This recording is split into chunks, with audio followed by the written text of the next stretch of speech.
Zdaj, ni reklama, ampak jaz tega nisem šel predelovati, ker ne vidim smisla. Pri teh enih sem se učil nekoč tam 95. leta, firma, ki je od entuzijastov zrasla in je naredila revolucijo na temo zrakotesnosti in difuzijsko odprte gradnje v Evropi. Tako da od tam to vse izvira spet. Jaz sem to nekoč tudi uvažal, pa se pa njih učil, pa svoje ljudi zaposlene, takrat smo vozili tja na tečaje, delali zrakotesnost, teorije in praksi in svašta. In takrat sem dobil dovoljenje, da to uporabljam, ta znanja, sem to kazal že dostikrat, ampak nikoli ni dovolj, ker vidim, še vedno se v praksi srečujemo z istimi vprašanji. Tako moram reči, če sem naprimer predaval 1000 arhitektom, pa 1000 inženirjem, pa 1500 tesarjem in gipsarjem, se morda pri eni promili to pozna. Po teh 15-20 letih toliko tega približno v praksi srečujem, ker še vedno funkcionira princip, naredi hitro, pokasiraj pa zgini, potem bomo pa že videli, kako bo. Nažalost. Ampak zato nikoli ni dovolj te zrakotesnosti, ker pri tej gradnji z naravnimi materiali, ki prej to namenjajo predvsem rastlinskimi materiali, so ene detalji lahko mnogo bolj kočljivi, ker rastlino ob prisotnosti vlage mikroorganizmi z veseljem pojedo. Če je celulozna, ne, se razkroji, če je škrobna, da, mnogo hitreje. Tako da v bistvu velja za les in vse rastline, vse, kar je iz rastlinskih materialov. Zato je ta zrakotesnost toliko bolj pomembna, spet najbolj pomembna iz vidika varovanja našega ovoja, to, kar smo zgradili, pa tudi iz vidika bivalnega ugodja, to boste pa videli tudi zraven. Tako da, naprimer, kako deluje sploh izolativnost in kako jo zmerijo. Izolacijski material dajo v neko napravo, tu je merilna naprava in v bistvu prepuščajo nek toplotni tok in merijo, kako hitro, koliko toplote pride skozi. To je pač tak princip. Jaz sem dal nekoč meriti na firmi, ki dela ekstrudirane polistirene, sodržici Fibran, sem dal meriti v okviru enega, točno ta dokument bi lahko mogoče spomni me, dali na voljo. Spletna brošura industrijske rastline v tradicionalnem slovarstvu na Goričkem prek Mure nekoč in danes in potem sem v bistvu obdelal tradicionalno gradnjo, sodobne pristope in nekaj tega dal zmeriti. In sem zmeril slamnato obalo, slama pomočena v blato, biloco in pa trstično ploščo. In sem dobil podatke, fizikalne podatke, toplotne, na ta način. Tako da te podatke morda in to lahko komu kdaj prav pride, ker ne skrivam tega namenjeno. No, gledajte, zdaj, zakaj funkcionira izolacija kot izolacija sploh? Ker se zrak premika med delci iz snovi, bolj ali manj, in segreva se delček snovi, pa segreje sosednji delček ali v direktnem dotiku, ali pa malo preko spremembe preko zraka. Ampak v vsakem primeru se tu skozi prenos toplote dogaja počasneje, če so ti delčki zgoščeni in če ni prepiha, če so zaprti v nekaj. Takoj povem, v njem polover veter, piha do kože, na zebe damo preko, anorak nas ne zebe. Če damo anorak, ki ni paropropusten, takoj zašvicamo spodaj, če damo preko gore, tekst pa diha. To je to, enako funkcionira izolacija. In zdaj pa gremo do konstrukcij in do vseh teh fenomenov.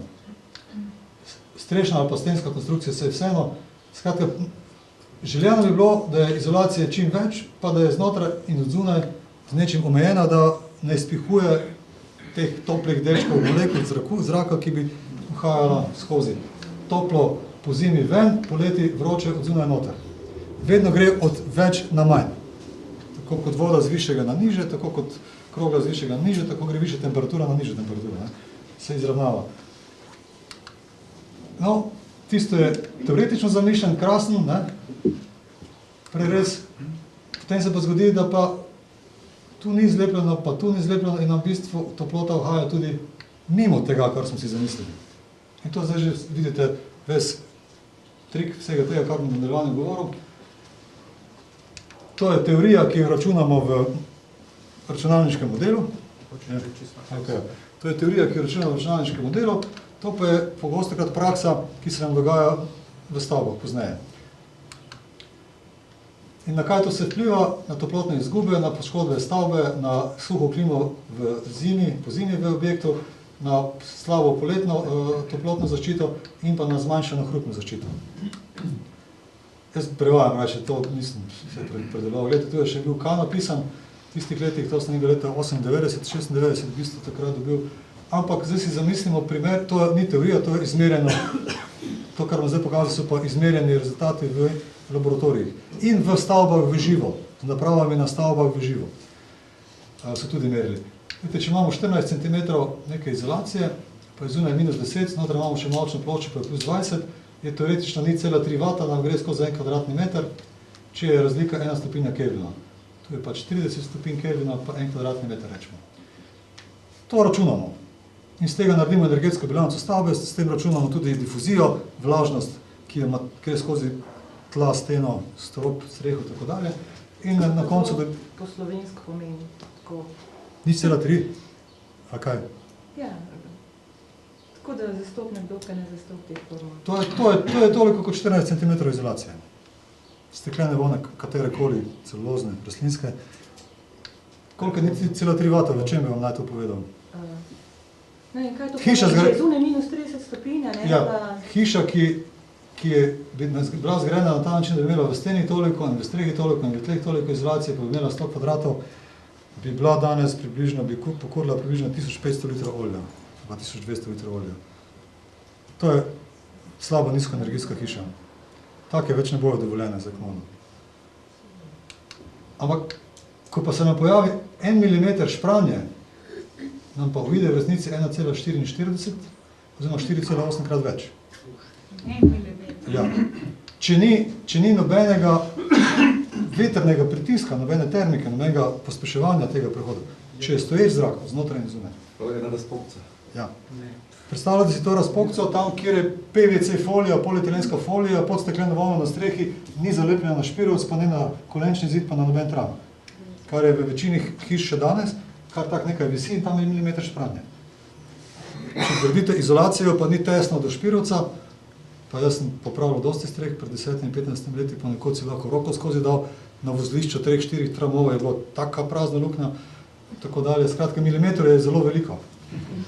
Mogoče, če sem tukaj, da običajno se gleda ali pa podatke podaja v teh vatih na kvadraten meter Kelvina in to pomeni pač izolacija, gleda se 1 kvadratni meter površine, to je sam številke, ki jih dobiš pač za kakšen koli material. In zato, da je lažje predstava, to pomeni na kvadratnem metru pri taki izolaciji, ki toliko toplote prehaja. Za vsako stopinjo Kelvina. Ja. Kelvin je isto kot Celzija, ne? Zdaj, pogledajte, v Sloveniji je poprečje, če računamo notri +20, je zunaj poprečju, če je ogrevalno sezono +4,4 je v Prekmurju. Nekje je morda malo manj, ampak približno v Sloveniji moramo od 20 do 4 do 5 +5, se pravi za 15 stopinj dogrevati hišo. Ampak računa se pa varnost konstrukcije, pa veliki mrazi, se pa računa na -10, -11, -13, -16, pa spet v odvisnosti, ali je sončen dan, ali je pa oblačen dan. Ali nam sonce ogreva, hišo pa je zunaj -20, a -16, ne? Ali pa nam v bistvu je -11, samo pa je oblačno, kaj je boljše za hišo. Tako da to vse v bistvu računamo pri gradbeni fiziki, pri hiši. Z vidika energetskih dobitkov in energetskih izgub in z vidika varnosti konstrukcije. No, in če zdaj gremo naprej, skratka, kaj so pa lahko razlogi? Termično pogojeni pogoji, pa vetrno pogojeni pogoji.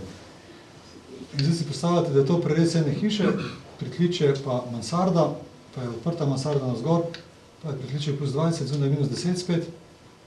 In imamo 5 metrov, naprimer, sta 2 etažni, ena etaža v hiši je približno 2,50 m, pa debelina stropa je 30, 2,80 m, pa 2 etaži sta 5,60 m. Spravi, če imamo eno tako hišo, pridemo hitro do tega, od pritličja pa gor do vrha, do slemena, če je to pač mansarda brez spuščenega stropa, imamo 10 metrov višine, je v brezvetrju na tej višini že 15 paskalov tlačne razlike. Zdaj, kako bi vam to povedal? 15 paskalov je malo, 50 paskalov je mejna vrednost, na katero moramo računati hišo.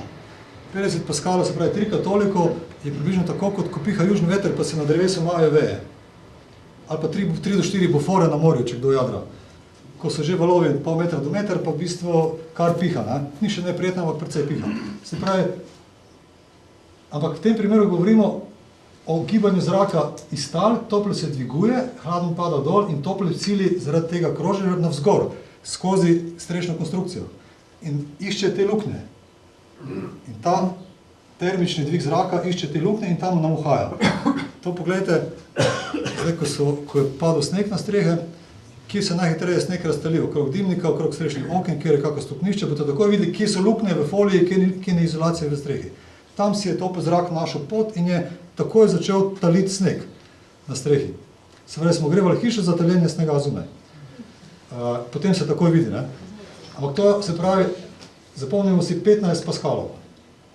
To je brez vetrja, to je zaradi notranje termike. To je pa zdaj vetrno pogojene tlačne razlike. Ko se veter opre v hišo, na eni strani poskuša priti noter, pride skozi reže pri okni, skozi pripire, skozi naprimer vod od nape, skozi streho, ki je slabo narejena, nekje pride noter, na drugi strani gre ven, ker veter piha preko hiše, tu pritiska, odzadaj pa izsesava, ne. Tako da skozi piho hiše se dogaja izmenjava zraka. In zdaj, če pogledamo tu, da piha veter, naprimer, 5,3 do 7,4, rečemo 7,4 metra na sekundo, kar 3,6 je to približno 22-24 km na uro. To je spet relativno srednji veter, ko prihaja južno vreme, takrat tako piha. In takrat se zgodi 35 paskalov zaradi tega vetra in prejšnjih 15 zaradi notranje termike, ker imamo hišo, ki nima prekinjenih etaž z vrati ali pa ločenih etaž. In pridemo takoj do tega, da imamo skupaj 35 plus 15, 50 paskalov. In zdaj pa pogledamo, koliko se nam dogaja izmenjav zraka v taki hiši zaradi teh razmer. Če tu pogledamo zdaj paskale, ne, ja, tu niti 50 nimamo, ampak rečemo 20 paskalov. Pa 3 mm reža. Pa 20 paskalov, pa vsem potegnemo, koliko je to? 12. 12 krat se v eni uri zamenja volumen zraka v takem prostoru.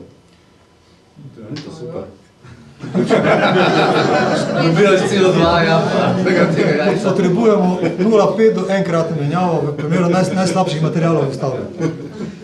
In poprečne evropske hiše in tudi slovenske so zaradi tega principa imele tam od 18 do 25 krat zamenjavo volumna v podstrešnih etažah, ki so bile najbolj luknjasto zgrajene. To se še danes dogaja. Pomeni, da potrebujemo zaradi higienskih razlogov neko izmenjavo, to smo že prej videli, zgubljamo pa toliko energije, ker mi potem ta zrak več čas dogrevamo. In to je tisto, kar hočem povedati, da nima smisla. Skratka, te številke so grozljive. To je zdaj razkorak med teorijo in prakso v najbolj tem brutalnem obliku. Zdaj pa gremo, to je pa izognitev poškodb konstrukcije. Vlaga. Vlaga je lahko od zunaj, od znotraj, od spodaj ali pa od zunaj. Posledice so lahko uničenje gradbene substance, plesni, toplotne izgube in obremenitev bivalne klime. Kaj se dogaja z vlago? Da bomo malo to razumeli. Tu je nek diagram, tu si pogledamo. Tu je seveda na rdeči strani bolj toplo, na hladni je bolj hladno. Če je 20 stopinj Celzija, lahko zrak sprejme 17,3 grama, en kubik zraka 17,3 grama absolutne vlage. Če bi zmerili vlago v enem kubiku pri 20 stopinjah Celzija, da jo destiliramo, naprimer, kot žgani kuho, bi 17,3 kubika vlage bilo. Sprej, pri 50% vlage v prostoru je to polovica od tega. Potem pa ta topl zrak gre skozi konstrukcijo, skozi steno, skozi streho, skozi režo pri oknu, skozi potlemi, skozi oddušnik za napo, ki je, naprimer, tako drugačen, in pride do področja, kjer je pa, naprimer, -10. Maksimalno pri -10 lahko zrak 2,1 grama sprejme nase. In je 100% zasičenost. K temu pravimo relativna vlaga, 100%. Kaj to pomeni? Da 8,65 pride do tja, 2,1 lahko sprejme, 6,55 se spremeni v kapljico. To je sapa v hladnem zraku. To je hladno pivo iz hladilnika v dnevni prostor dvignjeno. Takoj se vrosi. Se pa ta razlika se spremeni iz plina, ki je v zraku, v kondens, ki je kapljica. In to se zgodi kje? Mimo trama gre, pa tam odkapne, pa teče po tramu dol, pa na mavčni plošči se vidi flek. Čez 2 leti pa začne les na gobove narasti. Ker tudi les začne trohneti. To je to. In zdaj, to je krivulja, koliko lahko pri kateri temperaturi vlage se spreme, pa to je ta fenomen. Se pravi, ko gre topli zrak z vlago iz notranjosti navzven. V tropskih krajih vemo, da je pač 30-35 stopinj Celzija, velika vlažnost, vsak dan pade polnska ploha, zato ker je zasičenost zraka že prevelika, toliko je več ne more zdržati, iz morja izpareva še več, se nakopiči temni oblaki, pade dol in spet se ne boš čisti. To so ti cikli v tropskih padavinskih obdobjih. To isto se nam dogaja z malo drugačno dinamiko v hiši. No in zdaj pa pogledamo spet ta primer, brez reže in za režo. Da ne bom okrog hodil. Če je spet, v tem primeru je zunaj 0 stopinj Celzija, 14 cm izolacije, veter piše 2 do 3, tlačna razlika 20 paskalov, pa tu je ena močna plošča znotraj, bi šlo skozi 1 kvadratni meter take površine, spaj take kot je tu, v 24 urah pol grama vode. 100 kvadratov, 50 gramov vode, naprimer, ne? 50 gramov je pol decija. Pol decija, ja. Naprimer, zdaj pa imamo spet stanje 1 meter dolga pa 1 mm široka reža. Gre pa 800 gramov v 24 urah. To je pa 8 decilitrov, oziroma 8 decilitrov oziroma ena buteljka. Lahko gre, če je ta vlaga vnotri prisotna. Kje je ta vlaga lahko vnotri prisotna? Naprimer, tu pod vrhom, pod špicom, kjer se vse gor dviguje s toploto in imamo tam slabe detajle, ali imamo postrešne okna, okrog katerih pohaja toplota. In ta vlaga tam gre. Ali pa čujem. Tako da, to je lahko v primeru odvisno od danosti teh razmer na licu mesta, ampak to so izmerjeni primeri iz prakse. In zdaj, če nam vsak dan toliko uide, se tam lahko nekaj dogaja in tam lahko začne nekaj gniti. Če nam to uide tako, da imamo mi lesen špirovc, pa neko parno oviro, ki je difuzijsko odprta, naprimer, pa ni dobro zlepljena, pod zadaj imamo izolacijo iz slame ali pa z česarkoli z rastlin, pa tam uhaja ta vlaga, to vpija, seveda nekaj časa vpija, vse rastlinska vlakna lahko zelo veliko vlage vpijajo, ampak če je to dolgo časa prisotno, lahko začne tam tudi gniti. In to je ta nevarnost. Ne? Pri gradnji s slamatim valom je najbolj pomembno, da Avstrijci so naprimer to napravili kolegi, minimalni protokol sledljivosti za varnost slamatih bal kot izolacije pri gradnji pred nevarnostmi z tega naslova vlažnosti prenešene v stavbno konstrukcijo.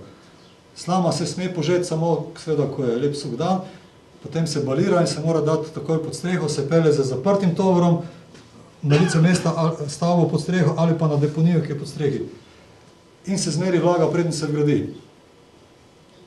Če tega ne vemo, vmes tovornjak se pelje skozi ploho, 100 km daleč pripelje, je slama ta bala vlažna, mi to vgradimo v jeseni, omečemo z materiali, začnemo živeti noter, je drugo leto lahko že madež, čez 5 let je znotraj gnila, začne smrdeti ven. To isto se lahko dogaja s temi in takimi različnimi razlogi.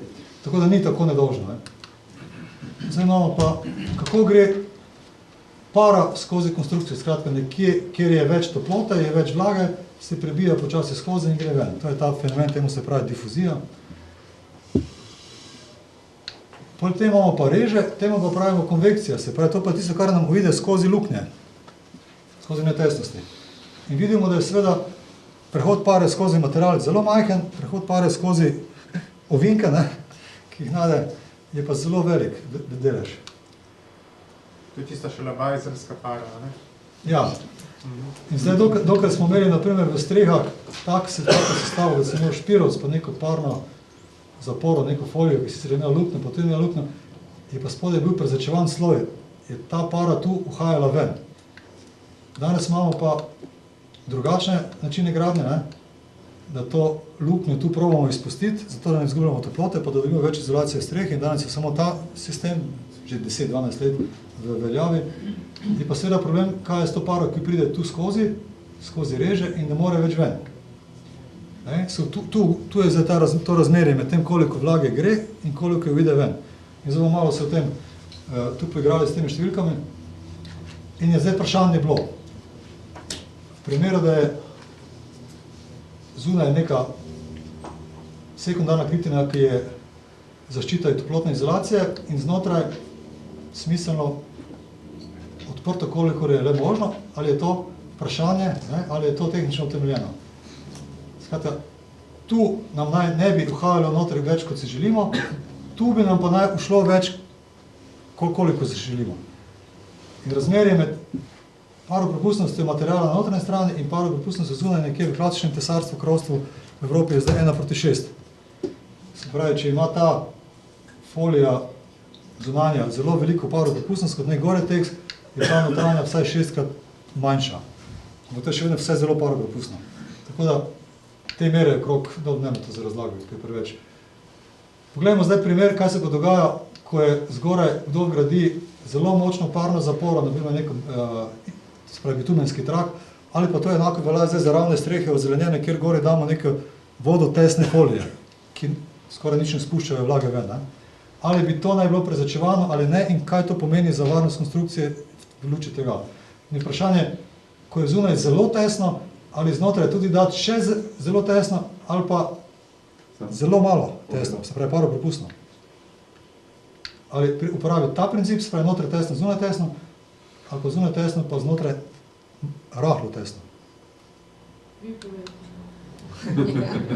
In pogledajte, če je zunaj ena strešna lepenka ali pa te polibutelenske, izobutelenske polimerne folije, ki so danes ravne strehe, sive, zelene, rjave, kakšnekoli folije, ki niso na bazi bitumna ali pa tudi bitumen polimeriziran, ker tam druge ne moramo uporabiti neki naravni material, je to približno 300 metrov upora, kot 300 metrov stoječega zraka v 300 metrski hali.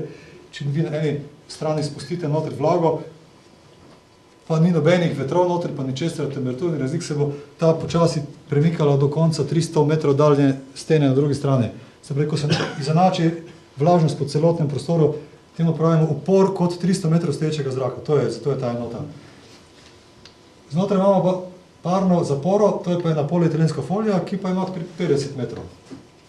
V tem primeru nam vlaga noter lahko pride, tu ven ne more, izsušuje se potem v sušnem letu izven zimske sezone tudi nazaj navznoter. In kakšne so te številke, če gledate?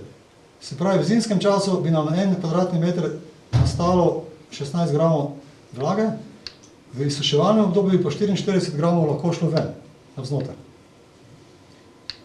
Tole tu pomeni, da če to para prihaja skozi izolacijo, pa pride do področja, kjer je zunanja temperatura, kjer je, na primer, hladno, se bo tudi pod vrhom kondenziral, zato so tu kapljice narisane. Vsak material se lahko nekaj navlaži, če to ni preveč zanj. Kamena volna se lahko navlaži za 1% teže, stiropor morda 2% teže, rastlinska vlakna pa 20, 30 in celo več procentov lastne teže. Se pravi, delujejo kot goba in imajo veliko shranilo, preden pride do poškodbe in preden pride do zmanjšanja toplotne izolativnosti. To velja za rastlinske materiale. Steklena, kamena volna nimajo nič teh rezerv. Zato pa ne gnijejo, ampak takoj pade kapljica dol. Celuloza, rastlinske vlakna, slama, trstika, konoplja pa vpije, pač malo bolj vlažno, nič se ne pozna, še vedno je toplo, nikamor nič ne kaplja in tam ostane. Pogoj je, da se maksimalno 60 dni po zimi lahko to navlažuje in potem je pa izsuševalno obdobje, ko pride naprimer tako zdaj, zunaj bolj tople temperature, potem pa začne v bistvu ta pritisk iz notranjosti v konstrukcijo se zmanjšuje in se lahko vlaga vrača v prostor in se nadaljuje obdobje izsuševanja. In preko poletja, če se to izsuši, se ni zgodilo konstrukciji nič. Ta princip je v bistvu zapisan v gradbeno-fizikalnih normativih. No, toliko da vemo, skratka, v tem primeru, ki imamo zelo tesno konstrukcijo od zunaj in od znotraj, so te številke takšne, zelo majhne. Ampak imamo 28 gramov rezerve. Se pravi, več lahko izpari, kot pride not. Smo na varni strani. Zdaj imamo povratno, če je zunaj spet zelo tesno, znotraj pa paropropustno, tu imamo za 2,3, se pravi približno koliko 22-23 krat bolj propustno, lahko pride zelo več vlage noter, 312 gramov, ampak lahko pa odide mnogo več ven. In imamo 300 gramov skoraj rezerve na kvadratni meter, take konstrukcije. Se pravi 10-krat toliko. Samo je to razmerje, mislim, da razmerje je približno gliha, ne? Ja, ne, to je absolutna količina. Ampak če deliš recimo 312, 607 ali pa one prejšnje številke, prideš približno isto. Ja, pomembno je, koliko imamo mi rezerve vlage. Koliko vlage lahko gre ven. 300 je lahko odide ven. Pomeni, da smo, tam pa je lahko samo 28 šlo ven. Jaz sem tudi manj noter. Ja, ampak počakaj za še malo.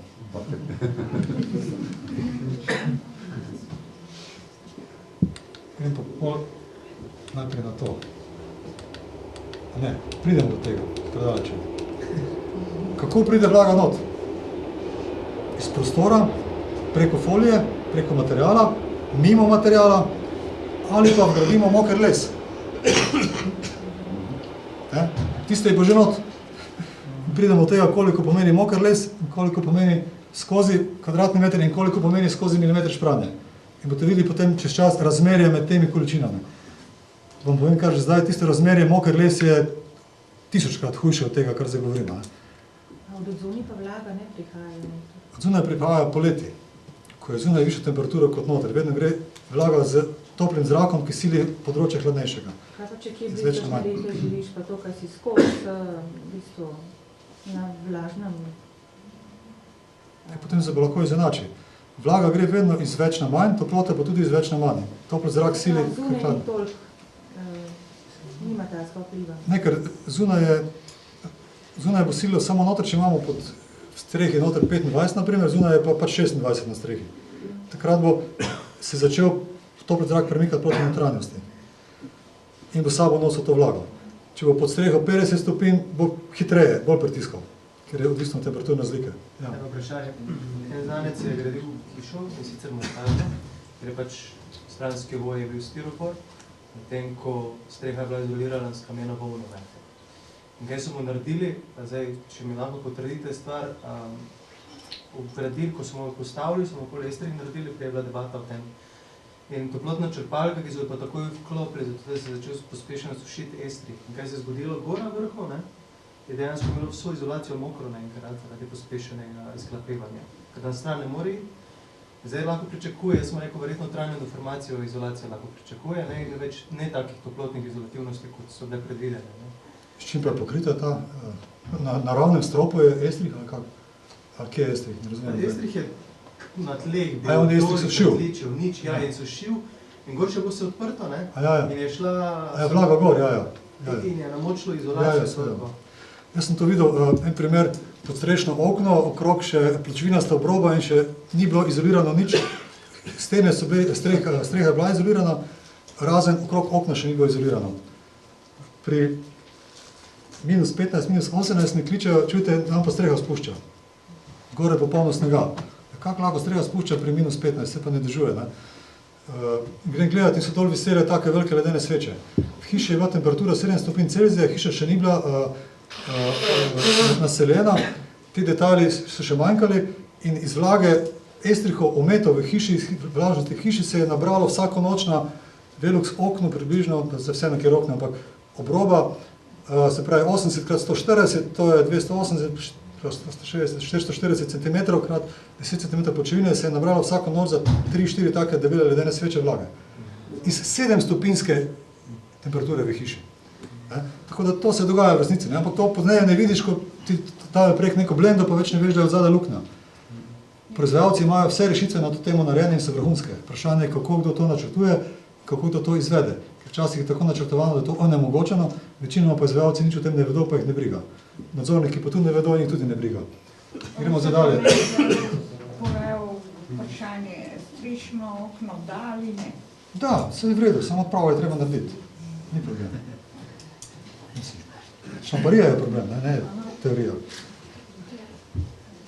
Gledajte, kaj pomeni 312 gramov vlage, ki so tu navedene, koliko te vlage, v tem primeru kondenzacijske, skozi parno žilo lahko pride, je to napisano na primeru 20 cm lesenega opaža, ki ima 500 kg po kubiku, to je na primer deska, smrekova, je 312 gramov proti 10 kg, kvadratni meter ima 10 kg.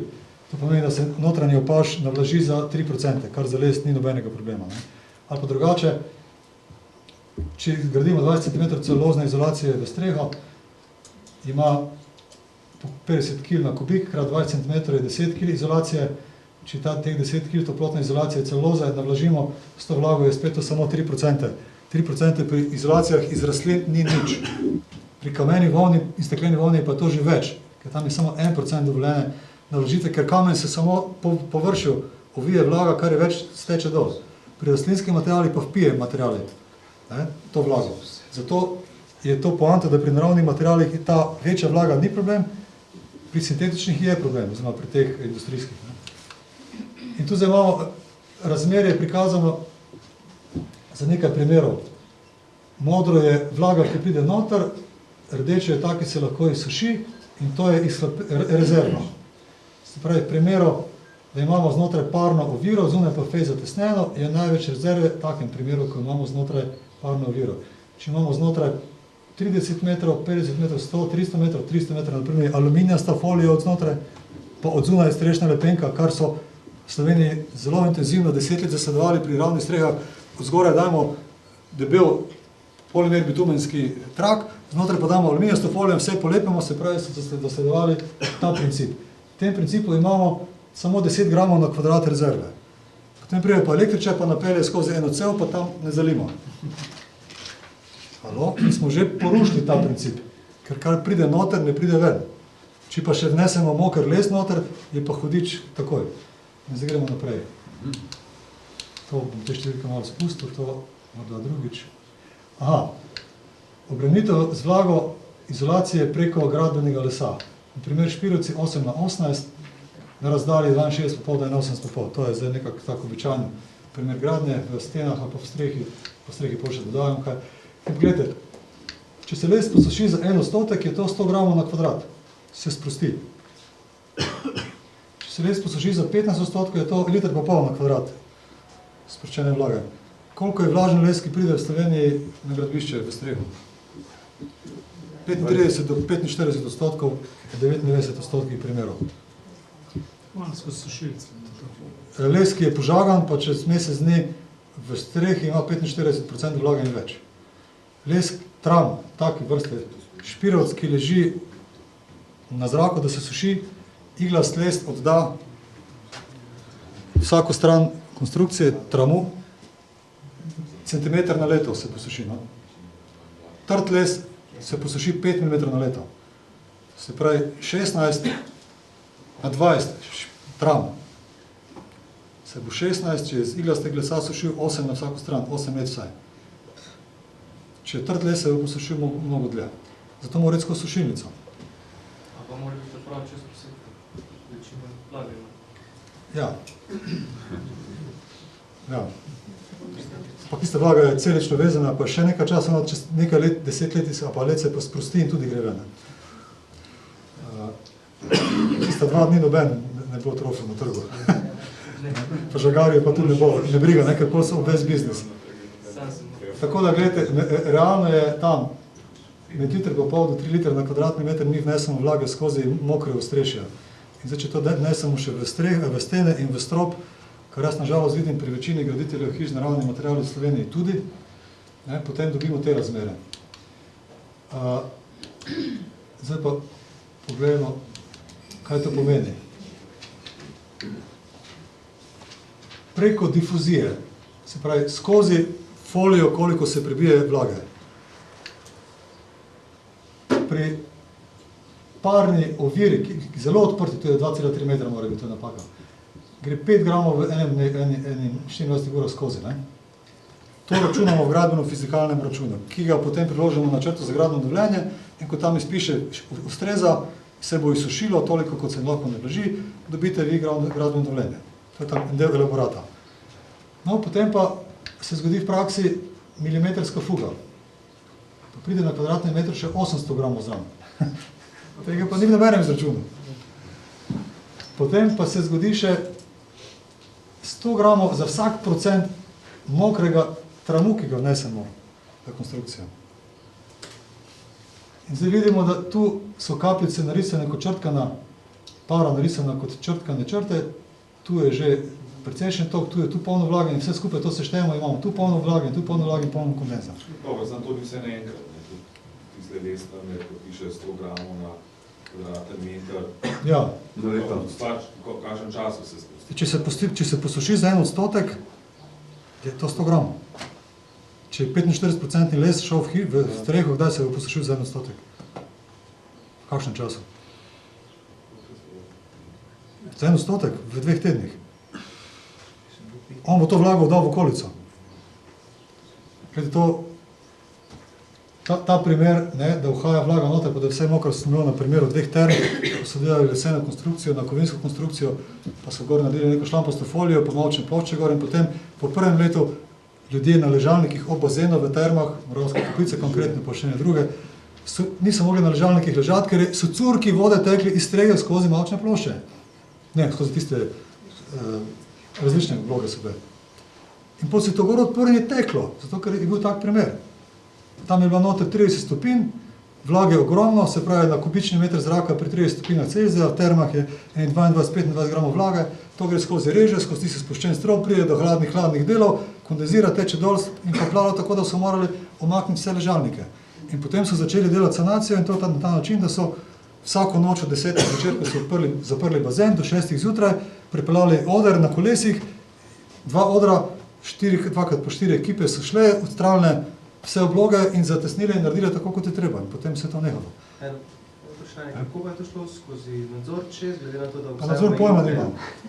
Nadzor pojma nima. Mislim, ne vem, če vi to vsi znate, ampak... Glede vlažnosti za konstrukcijske les omejitve, zaradi tega. Pa kje lahko kupiš suh les? Mislim, jaz kupujem vedno suhega. Ampak to, kar dobimo na žagah, je les iz iste sezone. Videti morda se poseka, da pa vse moš videti. Dobro, to so romantične zgodbe. To vemo, ne? To je romantika. To vemo.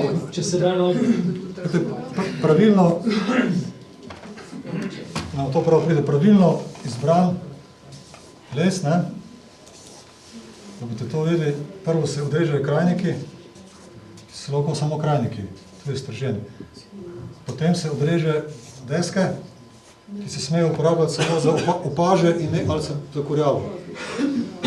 Potem se mora pa še izrezati sredica ven, da nima travm sredice, ker potem se zvija torzijsko. To se izreže zato, da se beljava loči, ker 2 cm globoko pod skorjo črvi odlagajo jajčica, ki imajo 5, 10, 12 let inkubacijo, odvisno od insekta. Zato moramo beljavo spraviti stran ali pa otesati. Se pravi, moramo to desko zavreči, tu notri pridejo te deske poštev, to se eventualno potem tramiči, to pridejo poštev pa kot trame. Se pravi, ta hlod mora biti vsaj 60 cm širok, da dobiš kaj iz njega. Zdaj pa malo gledajte gozdare pa žagare, kaj žagajo. In ko dobite na gradbišče špiroc, kjer vidite lubje, verite, da ste dobili lubje z jajčecom od insekta. In še potem ta les bi moral stati tako dolgo, do tega jajčeca ne pridejo, ta bi stavni les, ki se edini sme uporabljati že 100 let, po pravilih v Evropi, posod tudi pri nas, bi moral biti tako vgrajen, samo ta, ampak seveda na soncu posušen, morda malo vlažen začetku in potem počakati tista leta, da se jih suši. Ali pa pri odprti konstrukciji ni problem. Ampak ta se tudi odvisno malo zvije in ga potem treba še enkrat poravnati. Zato pravilno pod 18%, manj kot 18%, bi bilo fajn, da ima les. In jaz kupujem za svoje hiše samo les, ki so ga Slovenci tudi proizvajali, zdaj ga pač izvažamo. Se pravi, v parni sušilnici sušen les, ki je plohaste oblike, se pravi ne taki form, ampak iz istega preseka raje tako formo, ker isto kubiko, prej se posuši, ker je po krajši stranici gre vlaga ven v sušilnici, sušenje stane manj. Če vi date tak tram sušiti v sušilnico, bo čez 10 dni postal tak. Potem ga morate pa tak poravnati, pa tak in vam ostane približno 75% prejšnjega volumna. Zato ta les toliko več stane. Zato noben ne kupuje takega parno sušenega lesa v trgu v Evropi, ampak samo takega. In tako dalje. Skratka, to lahko spet cel dan govorim, ampak tako, da boste razumeli. Skratka, ta vlaga je realno prisotna, povsod se vidi, se dogaja katastrofa zaradi nje. Pri naravnih materialih je to ključno področje. No, ne bom zdaj. Gremo dalje, to sem bil tu. Oziroma, to preskočimo. Ok, kaj zdaj potem s tem? Pomeni, da je treba vgraditi čim bolj suh les, tako kot je po predpisih, in zatesniti parno oviro, folijo, lepenko, kakor je spodobljeno. Ali pa narediti tak sloj, da pač nikjer ni rež.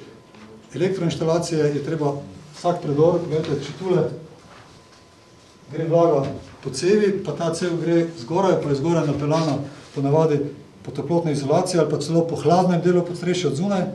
Tu topli zrak uhaja, pride do hladnega podstreha in potem teče voda, ka plave plafonjero v lučko. To ste sigurno že videli. To je isti fenomen. Se pravi, vse te detalje je treba načrtovati naprej in vedeti in to skombinirati. To ni noben problem, vse te rešitve obstajajo. Govorim samo zato, da bi se zavedali, da ni tako enostavno vse, je pa vse seveda rešljivo, koliko to pač upoštevaš, veš, malo pogledaš literaturo. Vsak proizvajalec ima te detalje vse rešene. In tudi vse tehnologije gradenj teh z naravnimi materiali po Evropi so s tem usklajene in ni noben bobo. Nevarnosti vas pa čakajo, če tega ne pazite pol pri izvedbi. Da, pač, jaz, ko sem delal meritve zrakotesnosti stavb, pri vsaki tej vtičnici lahko vidi nekaj toplote. Naprimer, en vrtec sem imel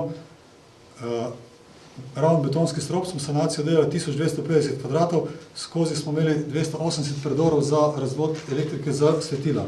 Spred 280 krat po 2 cm luknjo.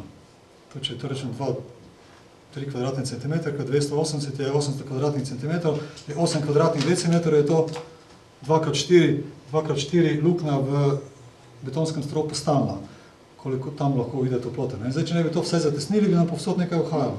Povsod bi se lahko ob teh cevkah pojavilo tudi kondens.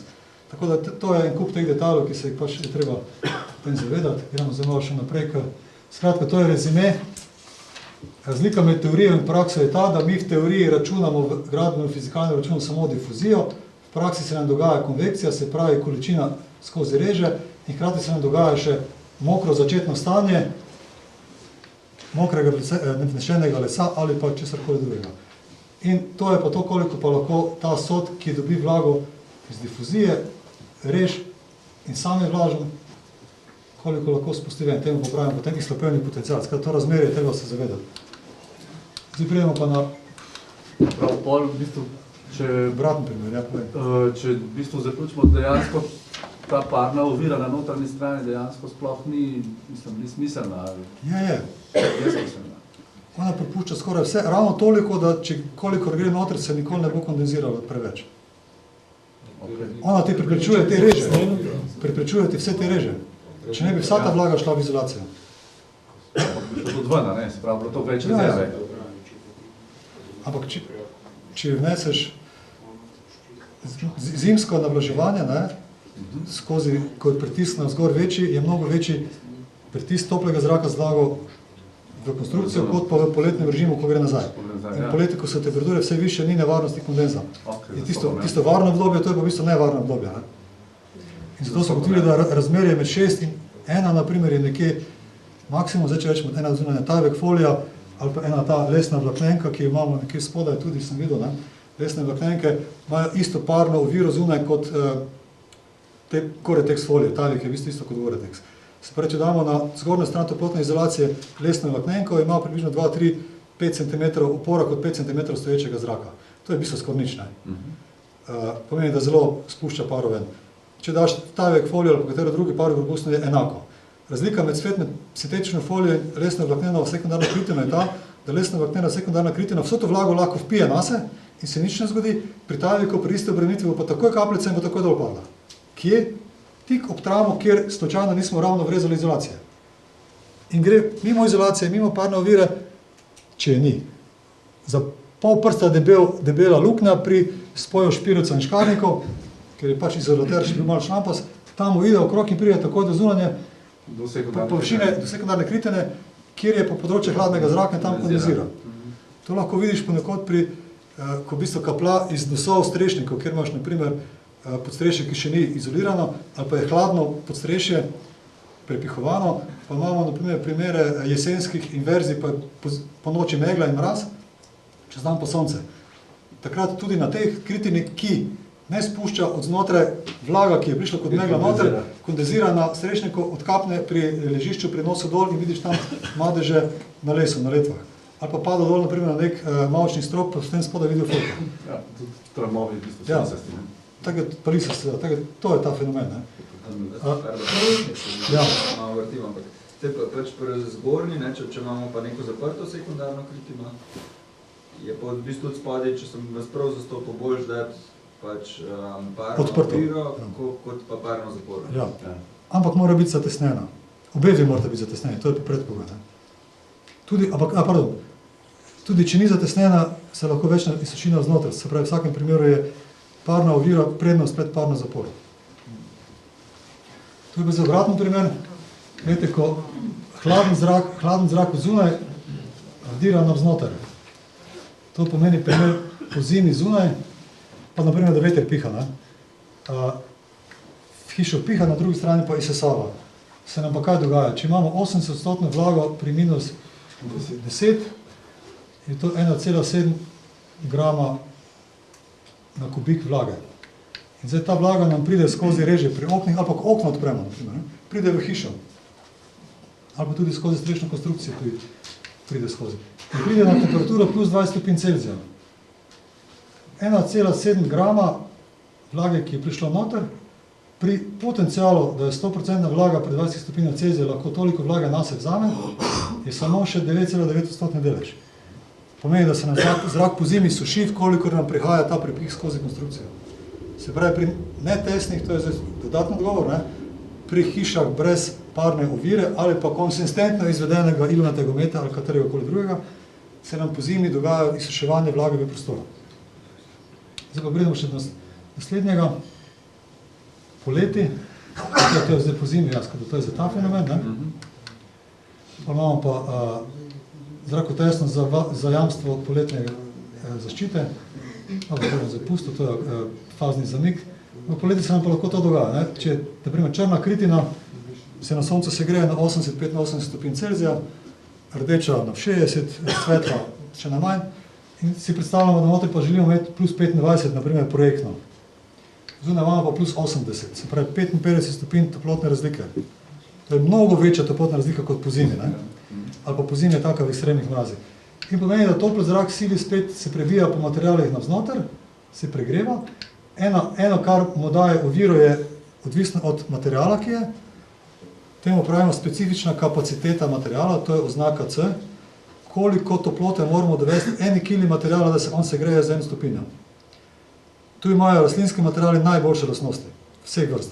2,5 do 3,5 krat toliko, kot 2,5 krat toliko boljše kot stirodure in 3,5 krat boljše kot steklene in kamene vode.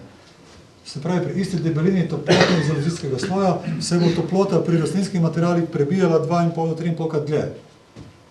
Ampak ni formula linearna, ampak je treba upoštevati prevodnost, gostoto pa specifično kapaciteto. Lambda je prevodnost, rho je gostota, koliko kil vgradimo. In zdaj, če rečemo, da vgradimo kamene steklene vode, vgradimo 20 do 25 kil na kubik, celuloze, trstike vgradimo slame 50, 70 do 100 kil na kubik, plus da imajo približno enako lambdo, plus da imajo rastlinski materiali C, približno 2,5 krat boljši, pridemo od tega, da skupni učinek naravnih materialov ob stacionarnem toku je mnogo, mnogo boljši. Zato se pregrevanja streh z rastlinskimi materiali mnogo lažje rešujejo kot z ostalimi. Ne, ampak zafrkava nas pa spet ta reža. Kolikor je reža, pa se to poruši. To je zdaj idealni primer, ne? Konstrukcija je zrakotesna, toplota se pribija poro za poro, z toplega proti hladnemu. Temu pravimo fazni zamik. Če pa je reža, se pa to zgodi, nimam izračuna, ampak je pa to mnogo hitreje. Rečemo 20 cm rastlinskega materiala plus ena sekundarna kritina, rečemo 24 cm rastlinskega materiala v strehi, je tam 14 ur faznega zamika, koliko je to zrakotesno in polepljeno. V primeru steklene vone pa kamene vone je pa to enih 6 do 7 ur.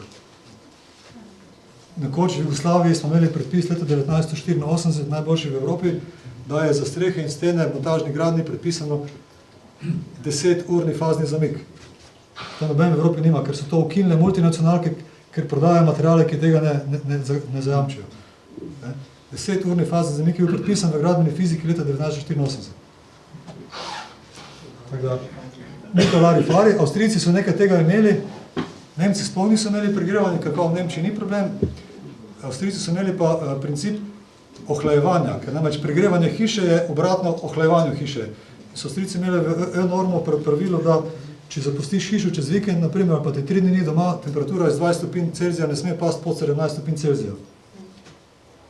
Ta fenomen je v obratnem primeru poleti tudi jamčil neko varnost pred pregrevanjem. In zdaj imamo pa še hrup, fenomen hrupa, poroznost, neporoznost, spet v tej kombinaciji. Če imamo steno 14 cm nasutega betona, brez vibriranja in tesnenja, se pravi noto vsipanega, kot ga pri samogradnji večina ljudi počne in počela. je to 10 decibelov absorpcija na zmanjšanje hrupa, ki bi šel kot govorni hrup skozi steno. Če se ga na obeh straneh omeče, je pa 52 decibelov, ker smo vse pore zamošili. Dali smo glušnike na luknje. In zdaj pa fenomen gradnje hiše. V prvem primeru imamo steno 9,5 kvadratov, se pravi taka stena, pa neko okno, 1,5 kvadrat, skupaj stena in okno 11 kvadratov. Stena je na 50 decibelov, 50 decibelov je namreč predpis za prehod hrupa med dvema stanovanjskima objektoma, če sta dvojčka, med hotelskimi sobama v hotelu, med dvema stanovanjima več stanovanjskim objektom, po dalje, po vertikali, po horizontali, 50 decibelov moramo zmanjšati hrup. 49 decibelov ni 1 decibel manj, oziroma 2% manj, ampak je logaritemsko drugače. In je to že skoraj 50% manj hrupa. In kaj hočem povedati, poprečni hrup te močne masivne stene, pa okno, ki ima 38 decibelov, pa 38 decibelov je že zelo hrupno izolativno okno, večinoma ima 29, 32, 35, tam poprečje da 45 decibelov na to steno. In zdaj pa rečemo, bom probali izboljšati hrupno izolativno sten, ker ne moramo dati boljšega okna, bomo dali pa boljšo steno, ne? In damo debelejšo steno, kjer imamo 80 decibelov hrupa, to je približno 35-40 cm debela betonska stena, metana. Okno pa še vedno enako. Smo prišli iz 45 poprečju na 46,6 decibela poprečju. Luknje so pri hrupu spet isti trik. Pri montažni gradnji, lesni gradnji, hrup skozi etažo, ko strop obesimo na steno, nam tu lahko uhaja. Uteži, zatesnjenje luken, masa, vse to je pri leseni gradnji največji problem in najbolj zahtevna plat gradbene fizike. No in to je zdaj že en tak pogled, ne glede, in zdaj kaj se tu naredi, tu imamo neko tesnilo kot edino. Tu imamo dilatacijo, ker moramo imeti dilatacijo. Posod imamo dilatacijo in hrup, ki tu skozi ga računamo 50 decibelov, nam pa tu okrog lahko uhaja in poprečje nimamo 50 decibelov. Zakaj to govorim? Jaz sem imel primer, leta 1991 smo v Budimpešti gradili hotel Kempinski. Mi, kot firma z Pomurja, pa mariborska firma, 5 etaž pod zemljo, 10-12 etaž, 10 nad zemljo, vsak pol. Ko smo zgradili, so nam unovčili garancijo. Garancija je bila vedno 10% od vrednosti dela. Če bi tako objekt danes koštal 10 milijonov evrov, bi to bilo 1 milijon evrov. Takrat smo mi imeli ostanka dohodka 8-5-8%, če smo zaslužili, smo bili lahko srečni. To je bilo ogromno denarja v tujini leta 1991 za nas. Nemci kot investitor so samo pripeljali izvedenca za gradbeno fiziko, je šel zmeriti hrupno izolativnost med hotelskimi sobami in med etažami. Bilo je 49 decibelov, ne 50. Mariborska firma je 10% se odrekla, se pravi, 1 milijon evrov bi se danes odrekla, so se odrekli profitu, so bili v minusu, jaz sem naši firmi obravno in smo dobili garancijo nazaj. Danes se že 10 let dogaja, ni samo zrakotesnost, meritve hrupa po Evropi in tožbe napram izvajalcem. Pa se je ugotavljalo, kdo je kaj kriv. Kako ste pa obranili?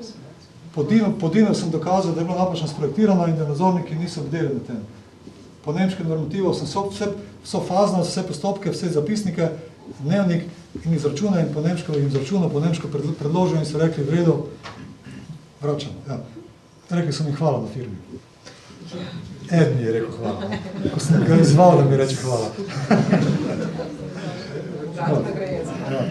Tako da, to se dogaja v praksi. Ne? Vedite, da jaz poznam vse proizvajalce montažnih hiš, a pa skoraj vse v Sloveniji in vem, kako gradijo in na hrupu vsi pešajo.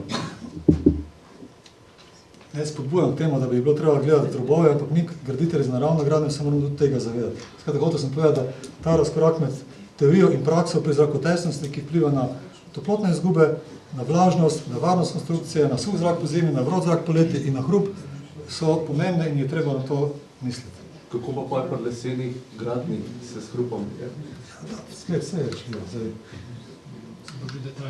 Ne vem, kaj bi ti rekel. Jaz sem pri sebi to naredil, to je lahko zdaj del diskusije, ali čas, gotov. Pač dol nas kosil čaka. Ja. Jaz sem pri sebi, ko sem si hišo delal leta 96-2002, sem to vse naštudiral, se pri najboljših učil po Nemčiji, po Avstriji in sem vse to probal ponotraniti in sem bil najprej totalno zmešano. Ja. Potem sem ugotovil, da to ne bo šlo tako dalje, moram malo prespati in sem pol leto dni spustil, sem se naučil projektirati 7-8 načinov lesenih konstrukcij, gradbeno fiziko, energetiko, detajle, materiale, vse. In potem sem videl, da nisem skoraj nič znal. In potem sem to pustil, da se vsedem, potem sem za nek optimum odločen, potem sem probal nekaj napraviti in sem napravil v svoji hiši tako, da naprimer malo ilustriram ovoje, tako po teh principih vse narejen, inštalacije skravnine, zrakotesnost, predorov ni nič. Medetažna konstrukcija, pretličene stropje, kjer so spalni prostori potroške sobe, sem naredil stropniki, gor takrat 25 mm OSB plošče, ki je bila takrat edina okolju najbolj prijazna plošča, brez emisij, dokler ne gori. Sem dal OSB plošče gor, z lepo s trakovi, z lepenko, trakovi od tega proizvajalca, da nisem nobenih reš.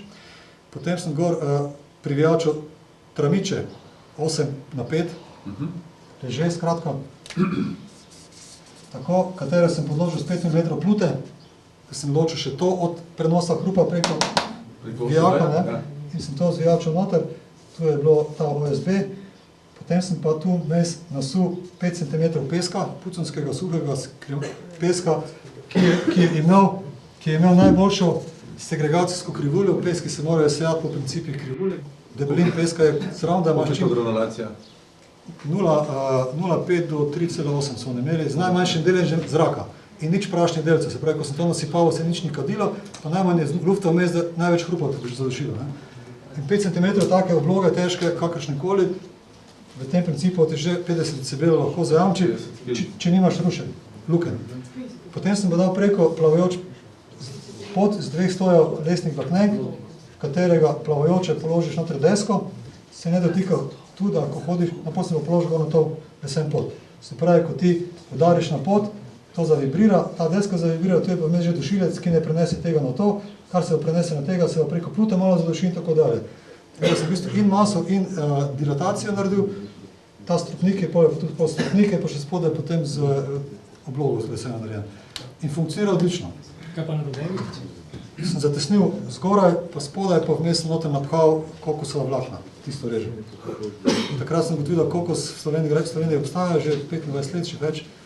Podjetje KOSIP, kokos pomislaš vsi, kokos je sam Slovengradec dela največ polizdelkov iz kokosovih vlaken in so to tam prodali odpadke za džabe sem skoraj dobil in je odličen, da vse odporen, lahko tudi nabašiš noter kaj drugega, ampak kokos je v bistvu ni odporen na nobene mikroorganizme, tudi z vlage vodi lahko stoji, pa se mu nič ne zgodi.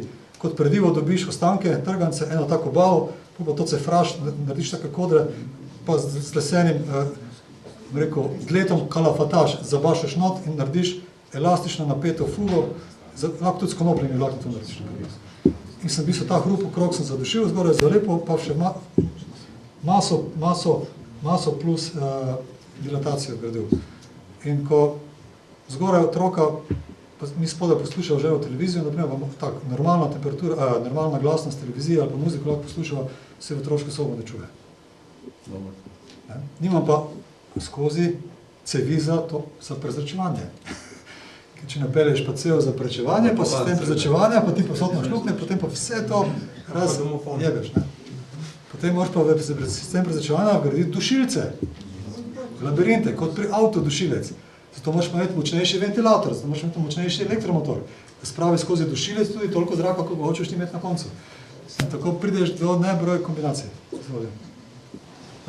No, dajte, ker je prej, ne vem. To, ker ste ravno za rekuperacijo omenili, kakšno je pa vaše stališče do tega centralnega sistema, ker prej ste omenili samo to lokalno rekuperacijo, prejšnjo predavanje.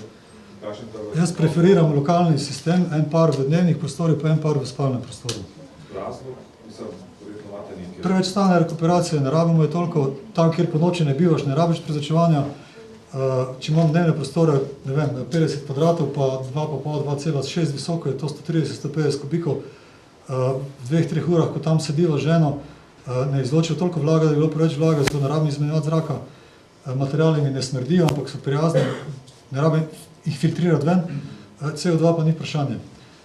Zato tam, kjer treba obremenitve pogledati in na to koncipirati sistem prezračevanja, in to bi jaz priporočil vsem projektantom, strojnikom, potem lahko optimum.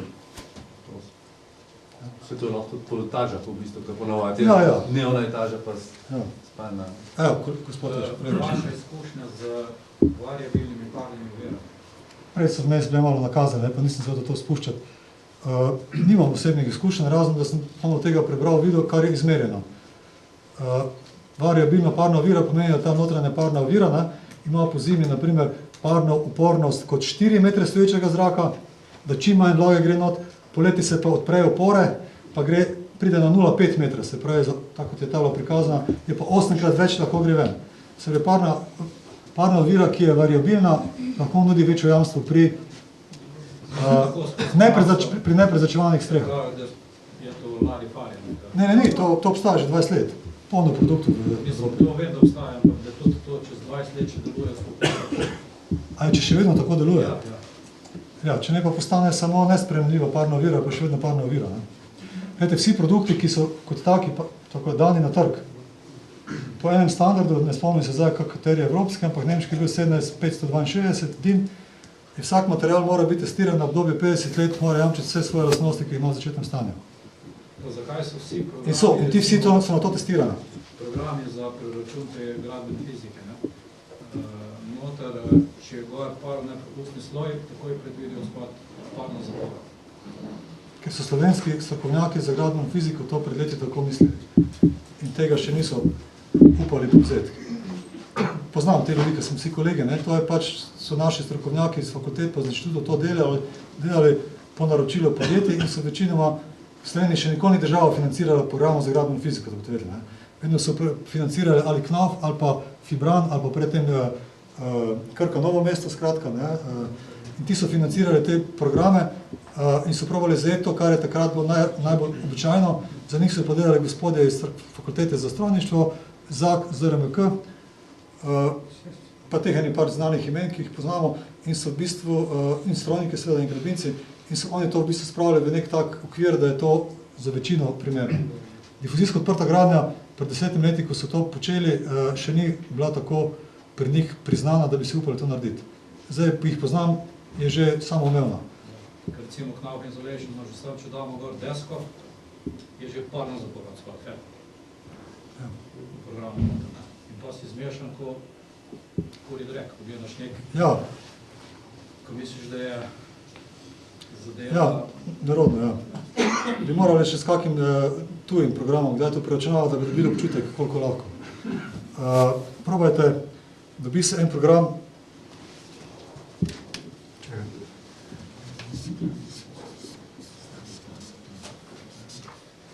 dvojni v UFI 4. Za gradbeno fiziko, mislim, da je to inštitut v Düsseldorfu, ali Dortmundu, v Darmstadtu. V UFI 4 je program, kjer ti računaš dinamične procese v prerezu. To, kar imamo vse v programu, so statični procesi. Zunaj minus 11, noter plus 20, toliko vlaga in kaj je v tem primeru? Kaj je v tem primeru drug dan, če se zunaj spremeni temperatura, nas ne briga. Mi smo vzeli radikalne predpisane razmere. Kaj je, če je več, huje od tega? Nas tudi ne briga, smo pač zajebali. Zato obstaja dinamični račun v gradbeni fiziki tudi, ki pa upošteva lokalne razmere, padavine, vetrove, iz ure v uro in to lahko 30 let zapored iteriraš in dobiš ti v bistvu krivulje odziva na uro. To na ZRMK-ju imajo, Miha Praznik tak program ima, oni to lahko tudi izračunajo. In ko greš ti enkrat s tem programom, ki ga pa lahko dobiš za eno leto zastonj demo verzijo, in je notri, so klimatske razmere, mislim, da za Davos v Švici, se pravi 1700 metrov visoko, 2000 mm padavin, nižje temperature, kar pomeni, da so razmere zelo hude. In v Sloveniji nikjer v naseljih nimamo tako hudih razmer. In če tiste razmere vstaviš te podatke, vidiš potem izpise, koliko si na varni strani v resnici, ker tak program in drugi programi so pa na 99,9% natančni. V praksi preverjeno. Isto je za gradbeno fiziko, jaz ne računam več, ker to pač ne delam, ampak energetiko, jaz pač delam po PHPP-u, za passive house projektirans paket, ki je pa tudi 99% natančen glede energetike. Teorija izračunana, sprojektirana, izmerjena v praksi, če je tako narejena stavba, ta izračun 99% natančno to zadene. Naši programi zadenejo plus minus 30%, če zelo dobro računamo. In če vemo pasti v njih.